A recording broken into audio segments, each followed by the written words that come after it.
नमस्कार, मेरा नाम है सुरेंद्र कुमार और आप सभी का दक्षिणा ई क्लासरूम में बहुत बहुत स्वागत है।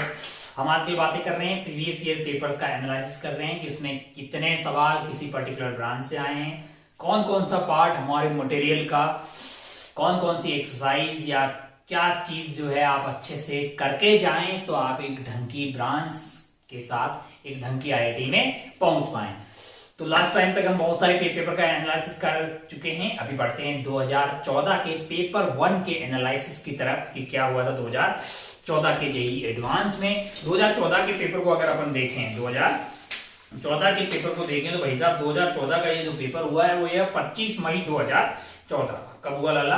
25 मई 2014 को आपके पास ये पेपर हुआ था। पेपर को अगर अपन ध्यान से देखें तो पेपर 1 की पहले बात करते हैं। कौन सा वाला पेपर? पेपर 1 कब हुआ था भाई साहब? 25 मई। ये वैसे कोई इंपॉर्टेंट चीज नहीं है पर ठीक है, जस्ट बताएं 25 मई 2014 को आपका ये पेपर हुआ था। इस पेपर में अगर आप ध्यान से देखें तो टोटल 60 क्वेश्चंस थे, जिसमें 20 सब थे। तो अगर फिजिक्स की बात करें तो इसमें आपको पेपर 1 में 20 क्वेश्चंस दिखाई देंगे। इसमें से 10 क्वेश्चन जो है वो आपके मल्टीपल करेक्ट वाले हैं, 10 क्वेश्चन है मल्टीपल करेक्ट टाइप वाले, और ये न्यूमेरिकल रेस्पॉन्स वाले टाइप वाले थे 10 क्वेश्चन। तो अगर आप ध्यान से देखें तो आप पाएंगे कि भाई साहब ये आधा पेपर आपका मल्टीपल करेक्ट वाला था और आधा पेपर अगर आप ध्यान से देखेंगे तो 10 सवाल आपके न्यूमेरिकल रेस्पॉन्स वाले थे, न्यूमेरिकल रेस्पॉन्स वाले सवाल थे भाई साहब। तो अगर आप ध्यान से देखेंगे यहाँ पे पेपर अगर आप ध्यान से एनालिसिस करेंगे तो ये मल्टीपल चॉइस वाले सवाल को सॉल्व करने में थोड़ा टाइम ज्यादा लगता है और ये सवाल अच्छे भी थे। तो ये जो 10 सवाल है ये आपके लिए काफी थोड़े से लेंथी टाइप के हैं और इसमें कुछ सवाल काफी अच्छे भी हैं। इसमें काफी सवाल जो है आपको अच्छे भी दिखाई देंगे और मतलब कुछ मल्टीपल चॉइस के सवाल बहुत ही अच्छे लेवल के। लेकिन ये जो 10 सवाल है ये आपके लिए केक हो गया भाई साहब, ये आपके लिए केक हो गया। अगर आपने किसी प्राणी ने न्यूमेरिकल से स्टार्ट किया होता, मल्टीपल चॉइस को लास्ट में किया होता, न्यूमेरिकल को स्टार्टिंग में किया होता, यूजुअली क्या होता है ना कि न्यूमेरिकल्स को या सिंगल करेक्ट से अपने को खेला स्टार्ट करना चाहिए। लेकिन अगर पेपर में पार्शियल मार्किंग है मल्टीपल चॉइस में तो आप मल्टीपल चॉइस को भी अटेम्प्ट कर सकते हैं। फिर उस केस में बिल्कुल तुक्केबाजी ना करें, जो आपका आंसर आ रहा है उसको टिक करें और आगे बढ़ जाएं। फिर भी अगर सिंगल करेक्ट वाला या न्यूमेरिकल वाले ऑप्शंस अवेलेबल हो तो बिल्कुल जो है इस तरह के वैरायटी के सवाल अवेलेबल हो तो पेपर में आपको उनको पहले करना चाहिए कंपेयर टू मल्टीपल चॉइस वाले क्वेश्चंस, क्योंकि उसमें आपको बहुत सारे ऑप्शन सॉल्व करने होते हैं पूरे नंबर प्राप्त करने के लिए। सिंगल करेक्ट में आपको एक मतलब हो गया तो वही एक आंसर होता है ना। खैर, तो अगर मुद्दे की बात करें अपन तो ये जो 10 सवाल थे ये वाले मल्टीपल चॉइस वाले, यहाँ पे आपको थोड़ा टाइम लगने वाला है। इसके हिसाब से पेपर ओवरऑल जो है वो एवरेज या अबो एवरेज की बात कर सकते हैं। लेंथी था, थोड़ा सा लेंथी था, इसमें कोई दोहराई वाली बात नहीं है। पेपर का अगर डिस्ट्रीब्यूशन देखें अपन तो इसमें कोई नेगेटिव मार्किंग नहीं थी पहले वाले में। सेकंड वाले में ऑब्वियसली नेगेटिव मार्किंग वाले सवाल आपको सेकंड वाले पेपर में मिलते हैं। डिफिकल्टी का एनालिसिस करें अपन तो इन 20 सवालों में से कौन से 20 सवालों में से आप पाएंगे 4 सवाल जो है इजी थे, काफी इजी, मतलब बहुत इजी। इसमें आपको 4 सवाल पाएंगे। एवरेज वाले सवालों की बात करें, ऐसे सवाल जो एक एवरेज बालक से हो सकते थे वो थे 12, और 4 सवाल बहुत ही ज्यादा डिफिकल्ट कैटेगरी में अपन रख सकते हैं। ये इनको अपन डिफिकल्ट कैटेगरी में रख सकते हैं। ऐसे कितने सवाल आपको दिखाई देंगे? 4 सवाल। तो अगर आप परसेंटेज की बात करें तो 40 मतलब ओवरऑल जो है 20% क्वेश्चंस आपके बहुत इजी थे। 60% का कार्यक्रम एक एवरेज बालक के लिए ठीक था, लेकिन हाँ जो 20% और जो सवाल है 4 सवाल वो थोड़े से डिफिकल्ट थे। अगर आप बहुत अच्छे बच्चे आप वहां पे क्लिक कर जाता तो आप उसमें अच्छा कर पाते। लेकिन भैया ये जो कार्यक्रम है ये 80% है, हमको पूरा 100% नंबर थोड़े लाने होते हैं। हमें इनमें से अच्छा कर लेते तो भैया 30% में आप सिलेक्ट हो जाते, 40 या 50 बनाते तो आपको ढंगी कॉलेज में ढंगी ब्रांच मिल जाती। इसमें कोई दोहराई वाली बात नहीं है। अगर आप क्लास वाइज डिस्ट्रीब्यूशन की बात करें तो इस पूरे पेपर के 20 क्वेश्चंस में से 55% जो कार्यक्रम है पेपर 1 का, 55% जो है वो आपको क्लास 11 का दिखाई देगा और 45% जो है वो क्लास 12 का दिखाई देगा। यानी इस 2014 का जो पेपर है उसको अगर एनालिसिस करें तो यहाँ पे मैकेनिक्स की बहुत इज्जत की हुई है। अगर आप टोटल देखें, अगर आप ब्रांच वाइज में सवाल की बात करो तो मैकेनिक्स और एचएसएम में टोटल मिला के पहले पेपर में आपको 7 सवाल दिखाई देंगे। अगर मैं आपको ब्रांच वाइज बात करें मैकेनिक्स एंड एचएसएम, तो पहले वाले पेपर में टोटल 7 सवाल है, 20 में से 7 सवाल जो है आपको मैकेनिक्स के ही दिखाई देंगे। और दूसरे पेपर में भी काफी सवाल आए हैं, अगर आप ध्यान से देखेंगे तो आप ये पाएंगे कि भैया जो मैकेनिक्स है एंड एचएसएम, इसके टोटल सवाल आपको पेपर 1 में 7 दिखाई देंगे और पेपर 2 में 5 है। तो ये सबसे ज्यादा मतलब 12 सवाल के साथ टॉप पे रहा है। फिर इसके बाद हीट एंड थर्मोडायनेमिक्स के 4 सवाल हैं टोटल, 1 सवाल पेपर 1 में दिखाई देगा, वेव्स के 2 सवाल है पेपर 1 में, और प्रॉपर्टीज ऑफ मैटर का पहले पेपर में कोई सवाल नहीं है, दूसरे वाले में आपको 3 दिखाई देते हैं। इलेक्ट्रोस्टैटिक्स के ठीक है, मतलब पहले वाले में 3 सवाल है और दूसरे वाले में 2 है, तो कुल मिला के 5 जो है वो जायज सा दिखाई दे देता है। करंट इलेक्ट्रिसिटी के भी आपको खूब सवाल मिलेंगे, 4 सवाल आपको पहले वाले में मिलेंगे, 1 बाद वाले में, टोटल आपको 5 सवाल मिलते हैं। मैग्नेटिज्म के 1 और 2, टोटल 3 सवाल। मॉडर्न फिजिक्स की इज्जत यहाँ पे थोड़ी सी कम हुई है, यानी पहले वाले में कोई सवाल नहीं है पेपर 1 में, पेपर 2 में आपको 2 सवाल दिखाई देते हैं। ऑप्टिक्स की भी थोड़ी कम इज्जत है, 1 और 2, 3 सवाल के साथ। प्रैक्टिकल फिजिक्स वाइज सब एरर एंड एनालिसिस वाला या प्रैक्टिकल्स वाला 1 सवाल पक्का आपको दिखाई देता है। और यहाँ पे सर्च के यंग्स मॉडुलस के जो एक्सपेरिमेंट है, एक्सपेरिमेंट वो वाले पे आपको 1 सवाल जो है 2014 के पेपर में, पेपर 1 में ही न्यूमेरिकल में आपको दिखाई देगा। तो practical physics errors and experiment, इसका 1 सवाल आपको हर बार मिलेगा, इसमें कोई दोहराई वाली बात नहीं है ना। तो यहाँ पे मैकेनिक्स जो है वो ओवरऑल लीड कर रही है 12 सवाल के साथ टोटल इस पेपर में। और फिर जो है मतलब जो सेकेंड नंबर पे अगर अपन बात करेंगे तो 4-5 सवालों के साथ लगभग, जैसे इलेक्ट्रोस्टैटिक्स है इसके 5 हो गए आपके पास, करंट इलेक्ट्रिसिटी के 5 है, तो ये लोग जो है सेकेंड नंबर पे आपके लिए रहेंगे। आइए बढ़ते हैं पेपर के 1 by 1 सवाल को देखते हैं। अगर आप सवाल नंबर 1 देखें, सवाल नंबर 1 देखेंगे तो आप पहले पूछिएगा भैया कौन सा पेपर का कोड कौन सा है। तो हम बात कर रहे हैं कोड 8 की। कौन सा वाला कोड की? कोड 8 है अपने पास। इस कोड 8 में जो सीक्वेंस है क्वेश्चंस की, मैं उसी के अकॉर्डिंग जा रहा हूं। पूरा सवाल बिल्कुल अपन सॉल्व करने वाले नहीं है, क्योंकि ऑलरेडी इसके सॉल्यूशंस बनाए जा चुके हैं। हम तो बस ये बताने आपको बताने आए कि ऐसे सिमिलर सवाल आप अगर प्रीवियस ईयर सॉल्व कर लेते सारे, या फिर आप प्रीवियस ईयर सॉल्व कर लेते प्लस हमारी जो भी बुकलेट्स है उन सारे चैप्टर्स की straight objective type questions, SOT plus previous years अगर आप सॉल्व करें, अगर आप बहुत अच्छे बच्चे हैं तो फिर आप रैंक बूस्टर्स या फिर जो भी आपका चैप्टर टेस्ट है उसको सॉल्व कर लेते है ना। इन दोनों से ही आप काफी सारे सवाल सॉल्व कर लेते, मतलब आधे से ज्यादा पेपर आप बड़ी आसानी से सॉल्व कर पाते अगर वो आपने पूरे ईमानदारी से शिद्दत से सॉल्व कर रखे हैं। जैसे पहला सवाल आपको करंट इलेक्ट्रिसिटी का एक मतलब इस तरह के खूब सवाल आते हैं। केटल है, उसमें रेजिस्टेंस लगे हुए हैं, कितने टाइम में जो है सीरीज वो चाय बन जाती है, कि कभी सीरीज में लगाता है कभी पैरेलल में लगाता है, तो वो नीट लेवल का सवाल बन जाता है। थोड़ा रेजिस्टिविटी और एरिया वेरिया डाल देता है तो वो जेईई एडवांस का सवाल बन जाता है। तो सन 2013 का जो जेईई एडवांस है उसमें भी इस तरह का एक सवाल मिलेगा। और पेपर 1 का कोड 8 का पहला सवाल भी हीटर ऑफ इलेक्ट्रिक केटल से ही स्टार्ट हो रहा है और सिमिलर टाइप का ही सवाल है, मतलब बिल्कुल एकदम सिमिलर टाइप का सवाल है। सीरीज एंड पैरेलल जो है यूज करके ये कार्यक्रम किया गया है। तो अगर आपने प्रीवियस ईयर सॉल्व किया होता तो ये पेपर को, ये सवाल नंबर 1 को आप बड़ी आसानी से करके आगे बढ़ लेते हैं ना भाई साहब।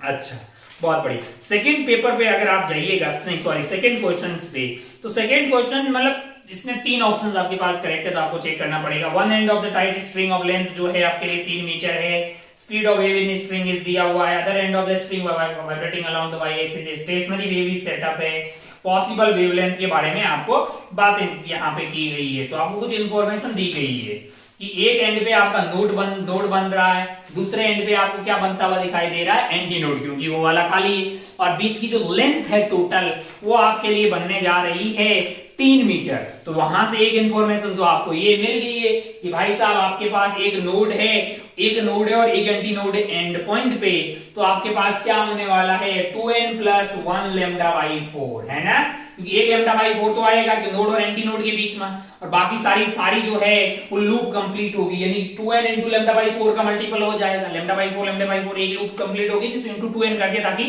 n की वैल्यू 1 2 3 4 डालेंगे, लैम्डा बाई 4 का मल्टीपल अगर वो 2n में रहेगा तो एक लूप कंप्लीट हो गया, एक आधा लूप होगा तो प्लस लैम्डा बाई 4 कर गया। ये कार्यक्रम आपके लिए किसके बराबर होना चाहिए, 3 मीटर के बराबर होना चाहिए। बाकी आपको अगर आप यहां से लैम्डा निकाल देंगे, के आपका 2 पाई बाई लैम्डा होता है, के मिल जाएगा, और v इज इक्वल टू आपका ओमेगा बाई के होता है, तो v मिल जाएगा, v मिल जाएगा तो आप कुछ भी निकाल सकते हैं, बिल्कुल, है ना। अच्छा, v आपका मतलब v आपको सवाल में दिया ओमेगा मिल जाएगा, velocity of wave is equal to omega by K, omega मिल जाएगा, तो आपको ओमेगा ही तो यहाँ पे चेक करना है। ए सी डी 3 ऑप्शन आपको यहाँ पे करेक्ट आते हुए दिखाई देंगे। और सिमिलरली अगर आप आगे बढ़ेंगे थर्ड वाले सवाल पे, ये था आपका सवाल नंबर 2। थर्ड वाला सवाल जो है वो क्या है, बेसिकली एक लेडर रखी हुई, खूब ऐसे सवाल आते हैं, है ना, ऐसे ऐसे रखी हुई है, लेडर कैसे रखी हुई है, ऐसे रखी हुई, यहाँ पे भी फ्रिक्शन है, यहाँ पे भी फ्रिक्शन है, डायरेक्शन आपको पता है, और लेडर के बारे में इंफॉर्मेशन दी है कि ladder is about to slip है, अबाउट टू स्लिप है, इसका मतलब स्टाइल मार के आपको फ्रिक्शन की वैल्यू दे दी गई है, क्या दी गई है, mu into N, limiting friction वहां पे लग रहा होगा। बाकी आप जानते हैं कि आपको इक्विलिब्रियम में रखना है, तो हॉरिजॉन्टल में नेट फोर्स 0, वर्टिकल में नेट फोर्स 0, और नेट फोर्स 0 हो तो टॉर्क आपका आता है कांस्टेंट, लगता है कपल टॉर्क, और दुनिया के किसी एक बिंदु के अबाउट अगर वो 0 हुआ तो बॉडी होगी इक्विलिब्रियम में। यही आपको ऑप्शंस में चेक करना, तो 2 ऑप्शंस आपके करेक्ट हो जाते, सी एंड डी। यहाँ पे अगर आप देखें, ये भी एक ऐसा सवाल है जो बहुत ज्यादा आउट ऑफ बॉक्स टाइप का सवाल नहीं है, बस आपको थोड़ी सी कैलकुलेशन यहाँ पे करनी है। ओवरऑल पेपर लेंथी इसलिए हो जाता है कि आपको यहाँ पे कैलकुलेशन बहुत सारी करनी है सारे सवालों में। किसी भी सवाल के सॉल्यूशंस पे अपन नहीं जा रहे हैं, क्योंकि आपने ऑलरेडी ये सॉल्यूशंस अवेलेबल है, जस्ट एनालिसिस की बात कर रहे हैं। मास्टर आपको ये विश्वास दिलाना चाह रहा है कि अगर आपने एसओटी, प्रीवियस ईयर और जो भी टेस्ट वेस्ट हो रहे हैं उनको पूरी शिद्दत से दिया होता हर टॉपिक का, तो आप फोड़ लेते, इसमें कोई दोहराई वाली बात नहीं। और पूरे नंबर लाना जरूरी नहीं है, तो आप जानते हैं, है ना, पूरे नंबर आते भी नहीं है। आप अगर 50% के आसपास का पेपर सही कर लेते तो आपको कोई सी भी कैटेगरी हो, आप बढ़िया आईआईटी में बढ़िया ब्रांच के साथ पहुंच सकते हैं, है ना। चलिए भाई साहब, इससे आगे जो फोर्थ वाला सवाल है, ये थोड़ा सा लल्लू पल्लू सवाल है। ये मतलब वेव ऑप्टिक्स का आसान सवाल है, 2 अलग अलग वेवलेंथ दी हुई है, लैम्डा 1 400 दिया हुआ, लैम्डा 2 आपको 600 दिया हुआ है। बीटा के बारे में कमेंट करना है, तो beta lambda D by D हो गया, और फ्रिंज विड्थ पता लग गई है। फिर आपको क्या करना है, किसका मैक्सिमा किसके मिनिमा से मिलेगा, तो आपको डिस्टेंस के हिसाब से पता लग जाएगा। और एंगुलर सेपरेशन अगर आप थीटा की बात करें तो बीटा बाई बीच की दूरी होती है, तो लैम्डा के डायरेक्टली प्रोपोर्शनल हो जाती है एंगुलर फ्रिंज विड्थ पे। तो आराम से इस सवाल को आप बड़ी आसानी से कैलकुलेट कर सकते थे, इसमें कोई बहुत लंबा कैलकुलेशन भी नहीं है। लैम्डा की कंपैरिजन करके आप आसान सा ये सवाल कर सकते थे। फिफ्थ वाला जो सवाल है, फिफ्थ वाला सवाल भी बहुत ज्यादा लेंथी नहीं है। फिफ्थ वाले सवाल में क्या है आपके लिए, जरा ध्यान से देखें। फिफ्थ वाले सवाल में यहाँ पे एक सर्किट बनाया हुआ है, ऐसा यहाँ पे लगी हुई है बैटरी V1 की, और यहाँ पे है रेजिस्टेंस R1, यहाँ पे है रेजिस्टेंस R2, और यहाँ पे है रेजिस्टेंस R3, और आपको कंडीशन पता, और यहाँ पे बैटरियां लगी हुई है V2 की। आपको कंडीशन पता करनी है कि जिसमें इसमें कोई करंट नहीं जाए। तो भैया यहाँ का पोटेंशियल X मान लो, यहाँ पे पोटेंशियल X मान लो, और एक लूप लॉ लगा दो, तो आपको एक रिश्ता मिलता हुआ दिखाई दे जाएगा। जब आप लूप लॉ लगाएंगे यहाँ पे, अब इसमें यहाँ का पोटेंशियल और यहाँ का पोटेंशियल सेम हो गया, जिसमें कोई करंट बहने वाला नहीं है, तो करंट की वैल्यू क्या हो जाएगी, V1 और V2 आपस में सपोर्ट कर रहे हैं, तो करंट की वैल्यू हो जाएगी V1 plus V2 divided by R1 plus R3। जब आप इसमें लूप लॉ लगाएंगे तो आप एक रिलेशनशिप पाएंगे, V1 divided by V2 is equal to R1 divided by R3। ये रिलेशनशिप सेटिस्फाई करनी चाहिए, बाकी आप ऑप्शंस में चेक कर ले भाई साहब। अरे यहां चले जाइए, माइनस V1 तो यहाँ प्लस V1 लिख लीजिए, I इंटू R1, और ये टोटल जो है आपका जो वोल्टेज लॉस है इक्वल टू 0 आना चाहिए, लगा दीजिए। तो आपको जो है ये एक रिलेशनशिप यहाँ पे आती हुई दिखाई देगी, V1 by V2 is equal to R1 by R3। तो आराम से आप ऑप्शन चेक कर सकते हैं। मास्टर इसलिए बता रहे कि ये आसान सवाल था, ये आपसे हर प्राणी से होना चाहिए था, मतलब जो एग्जाम दे रहा होता। दूसरा छठवां सवाल जो है, ये करंट इलेक्ट्रिसिटी का सवाल था, आसानी से आप इसको कर सकते थे। इसके बाद जो इलेक्ट्रोस्टैटिक्स का सवाल है, इलेक्ट्रोस्टैटिक्स का एक सवाल है, अगर आपके फॉर्मूले क्लियर होते, अगर आपके फॉर्मूले भी क्लियर होते तो ये इलेक्ट्रोस्टैटिक्स वाला सवाल कर सकते हैं।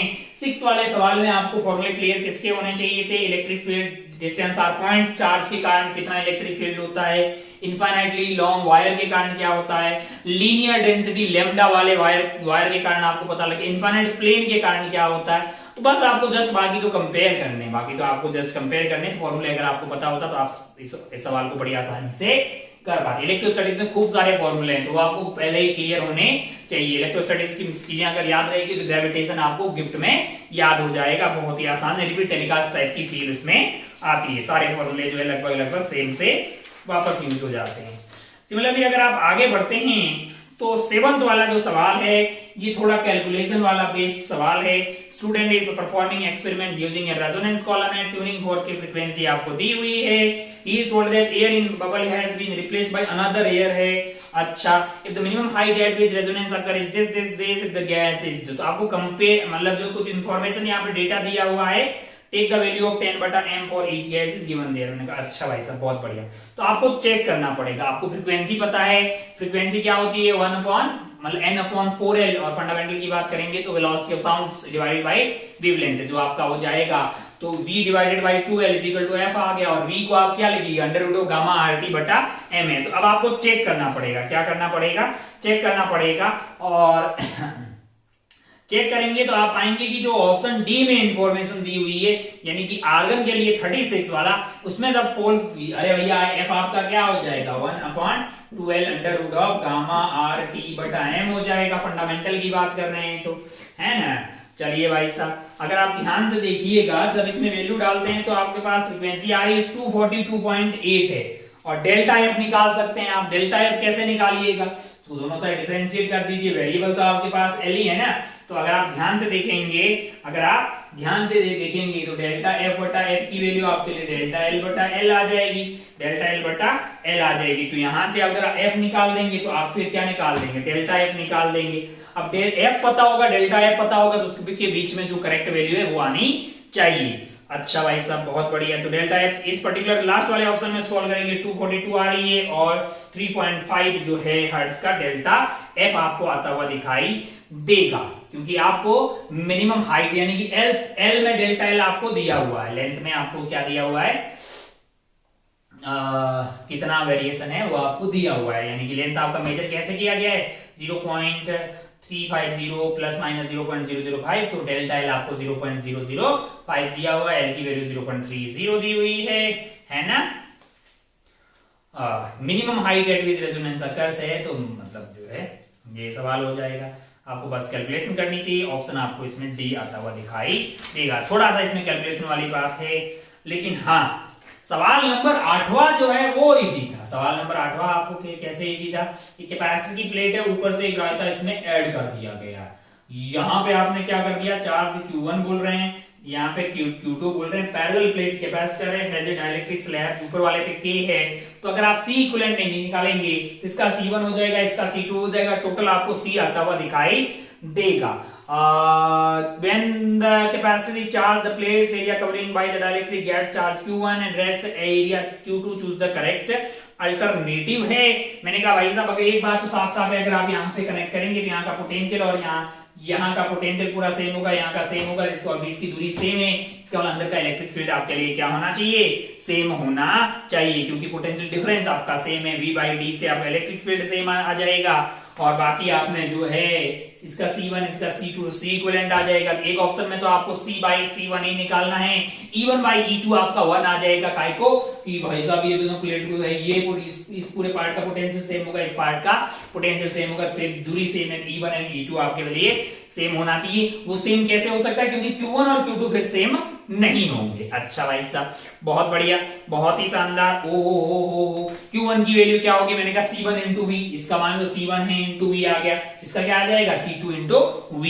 तो C1 और C2 का रेशियो पता है, V तो आपका कॉमन होगा, कट जाएगा, तो Q1 एंड Q2 का रेशियो आपको यहां से आता हुआ दिखाई दे जाएगा। तो इस सवाल में मतलब आप कर सकते थे, अगर आपने कैपेसिटर थोड़ा सा अच्छे से पढ़ा है तो इस सवाल को किया जा सकता। अगला वाला सवाल है ऑप्टिक्स का सवाल है। कैसा सवाल है, ऑप्टिक्स का। थोड़ा अगर आप अच्छे से सोचते तो यहाँ पे आपके लिए लगी हुई है एक फिल्म, क्या लगी हुई है, एयर फिल्म लगी हुई है, और यहाँ कार्यक्रम खेल रहे हैं अपन। यहाँ पे एयर है और इसका रिफ्रैक्टिव इंडेक्स आपको N1 दिया हुआ है और यहाँ पे N2 दिया हुआ है। अगर आप ध्यान से देखेंगे तो R1 और R2 की वैल्यू यहाँ पे सेम सेम आती हुई दिखाई देगी। तो अगर आप यहाँ पे इसकी पावर निकालने जाएंगे, जिसकी पावर आपके लिए आने वाली है मतलब फोकल लेंथ आपके लिए क्या आने वाली है, इन्फिनिटी, तो पावर क्या होगी, 0। तो इसका कोई रोल नहीं होगा। क्यों? क्योंकि जब आप 1/f equal to mu minus 1/r1 minus 1/r2 करिएगा ना, अगर आप ये करेंगे तो ये वैल्यू क्या आ जाएगी, यहां से अगर आप सोचिएगा ये दोनों सेम डायरेक्शन में है और दोनों का रेडियस आपका मैग्नीट्यूड भी सेम है, डायरेक्शन भी सेम हो जाएगी, तो r1 r2 की वैल्यू सेम हो जाएगी, तो ये खेला 0 हो जाएगा। इसका मतलब f की वैल्यू इन्फिनिटी है, इसका मतलब f की वैल्यू अगर इन्फिनिटी है तो फिर वो उसका पावर 0 है, तो फिर उसका कोई रोल आने वाला नहीं है। तो ये काम कर लीजिए, सीधा एयर से इस n2 में भेज दीजिएगा, तो लगा दीजिए 1/f n2 minus 1/1/r1 by 1/r2 वाला खेला, तो आपको यहां से मिल जाएगा, क्या मिल जाएगा, मतलब जो है आपको क्या चाहिए, आपको f चाहिए ना, आपको क्या चाहिए, f चाहिए। कहां से कहां तक, एक बार आपकी एयर जो है वो एयर से ग्लास की तरफ लाइट जा रही है, यानी जहां पे कन्वर्ज होगी वही आपके लिए क्या बन जाएगा, फोकल लेंथ हो जाएगी। और दूसरी बार जो ग्लास से एयर की तरफ लाइट जा रही है तब फोकल लेंथ पता कर दीजिए, तो कौन सी वाली यूज कर लेंगे अपन, ये वाली बात यूज कर लेंगे, n2 μ2 by v minus μ1 by u is equal to μ2 minus μ1 divided by r है। इसका कोई रोल नहीं होगा, यहाँ से लाइट आएगी, वो जो मान लो यहाँ कन्वर्ज होगी तो ये आपका फोकल लेंथ हो गया, और दूसरे केस में लाइट को यहाँ से लेके जाओ जहाँ कन्वर्ज होगी वो आपका फोकल लेंथ हो गया। तो दोनों फोकल लेंथ मतलब आप निकाल देंगे, पहले वाले केस में सॉल्व कर रहे हैं तो 3r आ रही है, दूसरे वाले में सॉल्व कर रहे हैं तो 2r आ रही है। और आपको फिर क्या पूछा गया है, बस यही सब पूछा गया है, और क्या ए एंड सी में आपको वो आता हुआ दिखाई दे जाएगा। थोड़ा सा कैलकुलेशन था। सिमिलरली 10th वाला भी थोड़ा ठीक ठाक किस्म का सवाल है, कैपेसिटर है और आपको लगी हुई एक बैटरी। पहले कैपेसिटर पे कितना चार्ज आएगा ये पता करने के लिए आपको इंटीग्रेट करना पड़ेगा, क्योंकि आई आपका वेरिएबल आ रहा है ना, तो वहां से चार्ज पता कर लीजिए, फिर तो आसान है ना, फिर तो आप डीसी के सोर्स से उसको कनेक्ट कर दे रहे हैं, तब तो आसान है कि फाइनली क्या होगा, Q इंटू CV आपके लिए चार्ज आ जाएगा कहां पे, स्टेडी स्टेट में। तो पहले वाला चार्ज आपको इंटीग्रेट करके निकालना होगा। टाइम आपका है 7 pi by 6 Om, 7 pi by 6 ओम तक पहले आप कैपेसिटर तक का चार्ज निकाल दीजिए, और इंटीग्रेट करेंगे आप 0 से लेके IDT को, तो वो पता लग जाएगा कि वो जब सॉल्व कर रहे हैं तो चार्ज आपका नेगेटिव आ रहा है, कौन किस साइड में, इस साइड में आपके पास नेगेटिव आ रहा है, इस साइड में आपके पास पॉजिटिव आ रहा है। तो पहले जो भी चार्ज आ रहा है उसको IDT, आई की वैल्यू जो भी दी उसको इंटीग्रेट करते हैं 0 से लेके 7 पाई बाई 6 ओम तक, यहाँ का चार्ज आ जाएगा, यहाँ का आ जाएगा, फिर इसको आप डीसी के सोर्स से वहां पे कनेक्ट किए हैं। बहुत ज्यादा डेप्थ में सारे सवाल के सॉल्यूशन ऑलरेडी अवेलेबल है। मात्र तो जस्ट आपको बता रहा है कि अगर आपको थोड़ा सा मतलब जो है बुद्धिमानी से इस सवाल को सॉल्व करते तो इसको किया जा सकता था, मतलब बहुत ज्यादा डेप्थ वाली बात इसमें नहीं।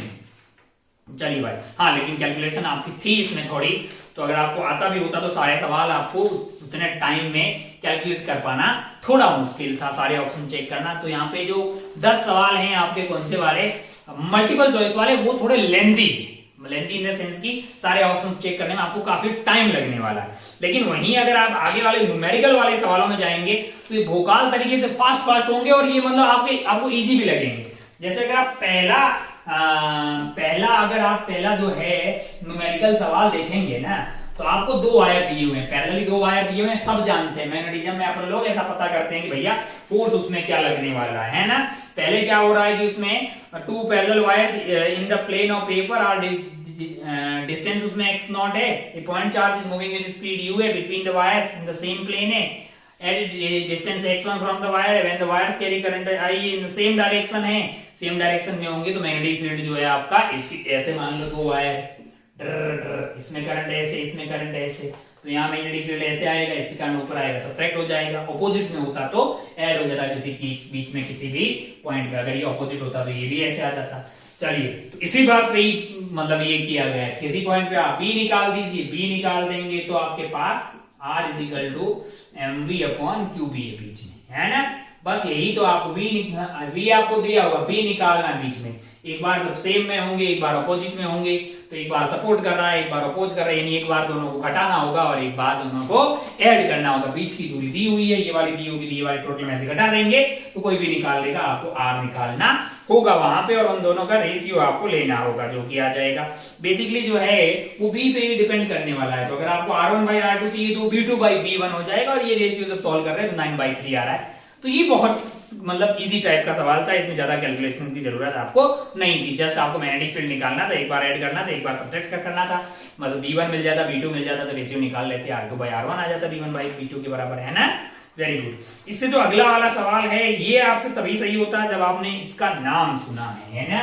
वैसे आप लोगों ने सुना होता है, प्रैक्टिकल्स में भी देखते हैं अपन। सेल्स आपका जो एक्सपेरिमेंट है, सेल्स एक्सपेरिमेंट किस लिए करते हैं?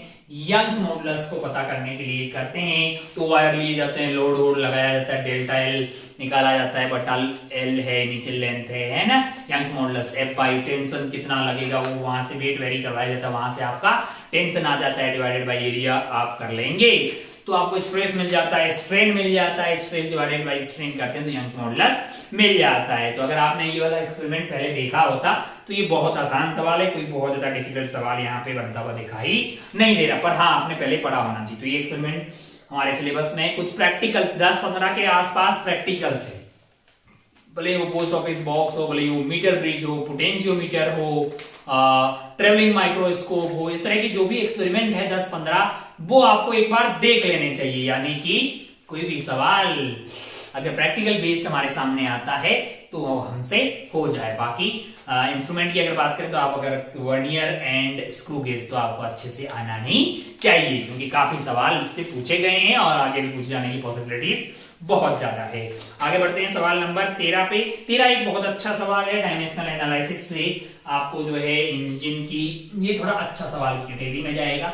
अगर आप थोड़ी सी बुद्धि लगाते तो इस सवाल को सॉल्व कर पाते, है ना। बाकी उतना कोई कैलकुलेशन वाइज नंबर नहीं है, लेकिन आपको क्या पता करना है, डिस्टेंस दी और signal can be clearly info की condition the railway engineer uses the dimensional analysis assume that the distance depend on the this मतलब कोई बहुत ज्यादा डिफिकल्टी वाली बात है नहीं। आपको क्या करना है, दोनों साइड में आपको कंपेयर करनी है डायमेंशन, ताकि किस तरह से वो ABC जो है पावर्स वो आप कंपेयर करके निकाल सकते हैं। बेसिकली आपको क्या करना है, मतलब D is proportional to S की पावर, तो जो भी आपकी पावर आ रही है वो निकाल दीजिए।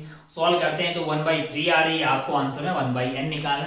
कोई बहुत डिफिकल्ट वाला सवाल है नहीं, ये 13 वाला है ना, कर सकते थे आप। ऐसे खूब सारे सवाल आपने पहले भी किए होंगे। 13 के बाद आगे बढ़ते हैं 14 वाला। हमको लगा 13 भी बहुत भयंकर सवाल, फिर अच्छे से देखा तो कोई ज्यादा जम वाला सवाल ये है नहीं। 14 वाला थर्मोडायनेमिक्स का सवाल है। अगर आपने थर्मोडायनेमिक्स पढ़ी है, केमिस्ट्री में भी पढ़ते हैं और फिजिक्स में भी पढ़ते हैं, तो एक ऐसा सवाल है जिसको सॉल्व किया जा सकता है। कोई बहुत ज्यादा इसमें आउट ऑफ बॉक्स टाइप की थिंकिंग लगने वाला सवाल है नहीं, मतलब ऐसा मास्टर इसलिए बोल रहा है क्योंकि सही में ऐसा कुछ कॉन्सेप्ट इसमें लग नहीं रहा है। बस एक ही है कि आपने पहले मेहनत की हो और आप एग्जाम में बिल्कुल परेशान नहीं हो, एकदम कूल होके सारी कैलकुलेशन सही से कर रहे हैं तो आप सवाल को सॉल्व कर पाएंगे। ठीक है, एग्जाम में प्रेशर रहता है तो जो कई बार सवाल आपको बाहर आके बहुत आसान सा लगता है, वहां पे डिफिकल्ट लग सकता है, तो ऐसा सबके साथ होता है। बस आपके साथ ऐसा कम होना चाहिए, जो कि आप ज्यादा से ज्यादा टेस्ट देंगे तो उतना ही आपके साथ ये वाली प्रॉब्लम कम होगी। 15 वाला सवाल है जो कि करंट इलेक्ट्रिसिटी का सवाल है। किस तरह से आप गैल्वेनोमीटर को वोल्ट मीटर में या फिर उसको अमीटर में कन्वर्ट कर सकते हैं, I = Ig × 1 + R/RS शंट का यूज करके। तो ठीक उसी पे सवाल है, बस आपको डेटा उसमें पेस्ट करने हैं तो आपको शंट मिल जाएगा। तो एक आसान सवाल था 15 वाला भी। मैं कुल मिला के बात है कि न्यूमेरिकल्स जो हैं, जो भी सवाल न्यूमेरिकल वाले हैं वो आसान है। यूजुअली यही होता है, सिंगल करेक्ट है, न्यूमेरिकल जो है मतलब करने थोड़े आसान होते हैं। या तो आपका आंसर आ रहा होता है या नहीं आ रहा होता, तुरंत उसको स्किप करें और आगे बढ़ जाए। मल्टीपल वाले में आपको फिर बहुत सारी चीजें कुछ आ रही होती, कुछ आपको और चेक करना पड़ता है। इसमें यह है कि भैया या तो आपको आ रहा है या बिल्कुल भी नहीं आ रहा। मल्टीपल में हो सकता है कुछ पार्ट आपको क्लियरली दिखाई दे रहा है, कुछ पार्ट आपको दिखाई नहीं दे रहा। लेकिन जब से पार्शियल मार्किंग स्टार्ट हुई, आप मल्टीपल वाले भी कर लीजिए आराम से। जो आपको साफ साफ दिखाई दे रहा है कि पक्का करेक्ट है उसको टिक करिए, रिस्क बिल्कुल ना लें, क्योंकि यहाँ पे मतलब जो है मल्टीपल में बिल्कुल रिस्क नहीं लें, क्योंकि आपने 1-2 ऑप्शन जो भी टिक किया वो सही होगा तो आपको कुछ न कुछ नंबर मिलेगा। एक आध गलत रिस्क ली तो पूरा नेगेटिव हो जाएगा। बाकी आप समझदार हैं। 16 वाला सवाल जो है वो बिल्कुल जो है बहुत ही आसान सा किस्म का है। रिलेटिव मोशन इसमें लगेगी, है ना, बिल्कुल आप रिलेटिव लगा के इसको निकाल सकते हैं। 2 बॉल यहाँ से फेंकी गई है। सवाल की टेक्निकलिटीज आपने सॉल्यूशन में देखी होगी, इसको सॉल्व किया जा सकता है। इसके बाद आगे बढ़ते हैं अपन सवाल नंबर जो है 17। सवाल नंबर 17 अगर आप ध्यान से देखेंगे ना, सवाल नंबर 17 में एक हॉरिजॉन्टल सर्कुलर प्लेटफॉर्म है। और प्लेटफॉर्म पे एक बुलेट उधर फायर होती है, एक इधर फायर कर रहा है, ऐसा ही कर रहा होगा ना। This rotator the massless spring gun toy है, carrying steel balls attached to the platform distance this and each gun simultaneously fire the balls horizontally। मतलब एक गन इधर ये ऐसा है, एक यहाँ पे फायर कर रही है, एक इसको फायर कर रही है, तो ऐसे घूमने लग जाएगा। अगर ये घूमने लग जाएगा तो साफ साफ है कि कोई एक्सटर्नल टॉर्क नहीं लगा है, तो Li = L फाइनल आप इंच के अबाउट कर दीजिए। तो बड़ा ही आसान सवाल है, मतलब इसमें कोई कैलकुलेशन भी नहीं लगती है ना। अरे आगे नहीं, थोड़ा सा दो तीन लाइन का कैलकुलेशन कीजिए, Li = L फाइनल कर लीजिए। तो खूब ऐसे सवाल आपसे पूछे जाते हैं जहां पे एंगुलर मोमेंटम का कंजर्वेशन इन्वॉल्व होता है, कोई एक्सटर्नल टॉर्क नहीं लग रहा है, तो आप हिंज के अबाउट इसको एंगुलर मोमेंटम कंजर्व करके इस सवाल को सॉल्व कर सकते थे। आपको ओमेगा ही पूछा गया है ना सवाल में, सॉल्व करके 4 आपको आता हुआ दिखाई देगा। हाँ 18 वाला सवाल थोड़ा ठीक है, थोड़ा सा आपको मतलब जो है 18 वाले सवाल में आपको क्या यूज करना है। 18 वाले सवाल में एक सर्कुलर डिस्क है जिसपे 3 अलग अलग डायरेक्शन में फोर्स आपको दिखाई देंगे। पेपर कोड है ना 8 देखना, उसका 18 ही आपको इस मतलब एग्जैक्टली मैच होता हुआ दिखाई देगा। इसमें क्या किया होगा, 1 सेकंड तक फोर्स लग रहे हैं, तो अपन जानते हैं कि टॉर्क इज बेसिकली dl/dt है। तो टॉर्क dt से आपको क्या मिल जाएगा, dl मिल जाएगा, यानी L final minus L initial. Torque आपको कहां से मिलेगा, टॉर्क आपको फोर्स दिए हुए हैं, फोर्स से आप टॉर्क पता कर लीजिए। O के अबाउट और टाइम आपको 1 सेकंड दिया हुआ है, और ये Li इनिशियली रुका हुआ था 0 हो जाएगा, ये I ओमेगा हो जाएगा। तो सॉल्व करके आपको ओमेगा मिल जाएगा, यानी कि अल्टीमेटली आपको टॉर्क dt को I से डिवाइड कर देना है, तो आपको ओमेगा मिल जाएगा, है ना लल्ला। बहुत बढ़िया भाई साहब, बहुत ही शानदार। I निकालना आपके लिए बिल्कुल आसान है, I निकालना आपके लिए डिस्क है तो mr²/2 हो गया है, और टॉर्क आप निकाल देंगे फोर्स परपेंडिकुलर वाला इंटू r करके, तीनों का कार्यक्रम करेंगे तो, और 0 से लेकर t तक इंटीग्रेट करना है तो टाइम आपका 1 सेकंड है, तो डायरेक्टली आपके पास बाकी सब कुछ कांस्टेंट है, इंटू 1 कर दीजिए, है ना। अरे आके नहीं यार टॉर्क इंटू, तो ये सवाल आपसे बड़ी आसानी से सवाल हो जाता है 3 वाला। ये रोटेशन का सवाल इसको बोल सकते हैं। आगे बढ़ते हैं अपन सवाल नंबर 19 पे, क्योंकि फिर से मैकेनिक्स का सवाल है, बड़ी आसानी से इसको सॉल्व किया जा सकता है। 19 वाले में आपको यूज करना होगा वर्क एनर्जी थ्योरम। इस तरह के खूब सवाल आपने बुकलेट में सॉल्व किए होंगे। 19वां सवाल में एक ऐसा कार्यक्रम है, भाई साहब को यहां से लेके कहां से कहां तक, यहां से लेके यहां तक लेके जा रहे हैं। यहाँ पे आपका P है, और ये वाला जो टॉप मोस्ट पॉइंट है वो Q दिया हुआ है, टक टक टक टक टक टक। ये इन्फो आपको 4 दिया हुआ है, ये 3 दिया हुआ है, ये एंगल 90 है। कंसिडर इलेक्ट्रिकल शेप्ड पार्ट है, सर्कुलर नहीं इलेक्ट्रिकल है। PQ in the vertical plane है, OP आपको 3 दिया, 4 दिया। ब्लॉक ऑफ मास 1 kg, यहाँ पे ब्लॉक है मास 1 kg का, is pulled along the P है, मतलब ऐसे लेके जा रहे हैं। फोर्स आपको दिया हुआ है, pulled along the rail from P to Q with a force of 18 newton which is always parallel to line PQ। यानी फोर्स आपका इस लाइन के अलोंग लग रहा है ना, हमेशा कैसे लग रहा है, इसके अलोंग लग रहा है। It is always parallel to this assuming no friction ले काइनेटिक एनर्जी। अच्छा ये 3 है, ये 4 है, तो ये 5 हो जाएगा, तो वर्क डन निकालना इसका बड़ा ही आसान हो जाएगा। Which is always parallel to line PQ, assuming no friction losses, the kinetic energy of block when it reaches the Q is। तो यहाँ पे एक तो आपका वर्क डन आएगा F का, और एक आएगा work done of gravity, that is equal to kinetic energy final minus kinetic energy initial. Kinetic energy final minus kinetic energy initial. तो work done by this F है, तो ये तो भाई 5 आ गया, और फोर्स आपका कितना 18, तो ये तो पॉजिटिव होगा ना, क्योंकि ये जाएगा भले ही कैसे ही, लेकिन डिस्प्लेसमेंट की डायरेक्शन में ही फोर्स लग रहा है, और डिस्प्लेसमेंट आपका यहां से यहां तक है, और फोर्स के कितना 18 है, तो ये 5 मीटर जाएगा, 18 इंटू 5 इसका वर्क डन हो गया। Work done by F plus work done by gravity is equal to K final minus K initial, क्योंकि फ्रिक्शन आपका है ही नहीं, है ना, नो फ्रिक्शन लॉसेस। तो बड़ा ये आसान किस्म का सवाल है कुल मिला के। ये हो गया वर्क डन बाई ग्रेविटी में नेगेटिव होगा, minus of mgh 1 into 10 into 4 meter ऊपर गए हैं, is equal to kinetic energy final minus initial है।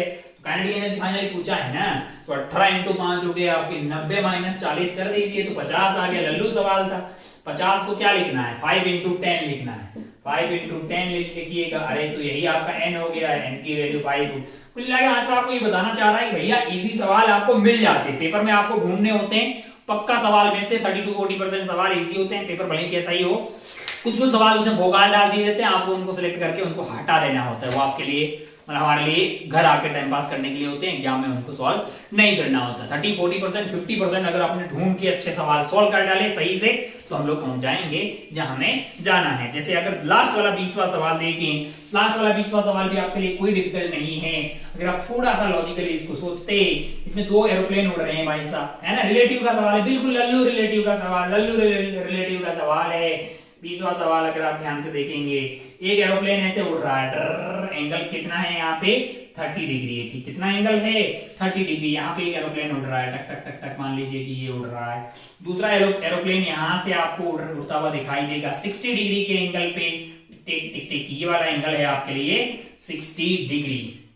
और ए वाले का रफ्तार आपको कितना दिया हुआ है 100√3, यानी वेलोसिटी ऑफ ए आपको दिया हुआ है 100√3, और वेलोसिटी ऑफ बी आपको जो दिया हुआ है वो आपको दिया हुआ है दिस।